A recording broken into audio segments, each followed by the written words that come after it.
Hi everyone and welcome to Module 11. So this module unlocked on November 1st and is due on November 8th. So before I get into the specifics of the week, I do want to pause and acknowledge that this is a very important week.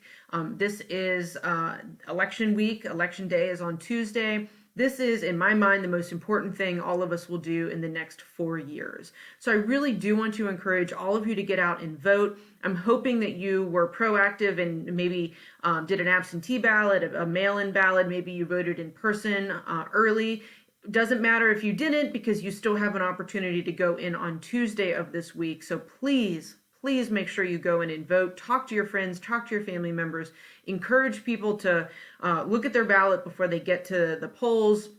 If you know people that are confused about how to vote, I know it can be kind of weird the first time because you just don't know what to expect or what you need. Talk to your people about it and really make sure that everybody does their part and participates in this election. So because it is election week, I wanted to go a little bit lighter on some of the content just to make sure that you do have an opportunity to vote on Tuesday. So I'll talk about that as we get going.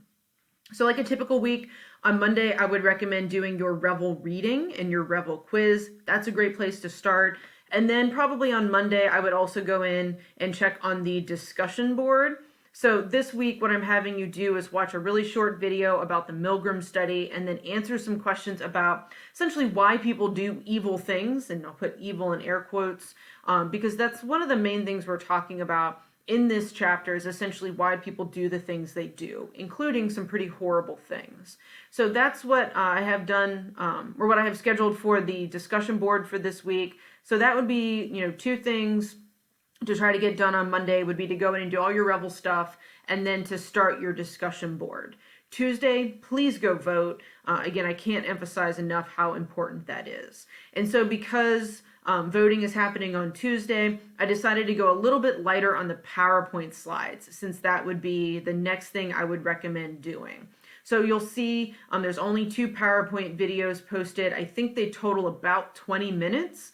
Whereas most of the time with PowerPoint videos, we're totaling around 40 to 45 minutes of video.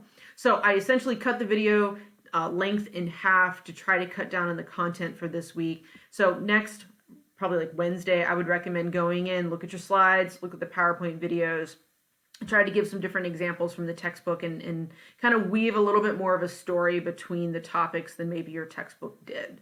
The next thing I would do, like Wednesday or Thursday, is go in and do the class assignment. So what you'll do for this assignment is I would like you to go in and go to this website and take any of the implicit association tests that you see. Okay, so you'll just click that link, pick a test that seems interesting, take it, and then just answer the 3 questions about it in terms of what your results were you surprised, do you think that the IAT is accurate? So that shouldn't take you too long. And then what I would do at that point is check back in on your discussion board, because remember, you have to participate at least twice throughout the week. And then towards the end of the week, maybe like Friday, Saturday, or even Sunday, by the deadline, make sure you go in and do time quiz 11. So typical week in the sense that we're covering 1 chapter, I'd recommend tackling it the same way. But because election day is on Tuesday, and I think most of you around Tuesday are starting to look at the PowerPoint slides, I decided to cut some of the time spent there, because I think your textbook does a really nice job. I like the way they describe the studies and the findings from the studies, so I didn't think I needed to repeat that. So that's the plan for this week. Remember, it's all due November 8th by 8 p.m. Please let me know if you have any questions, and I hope you're all doing well.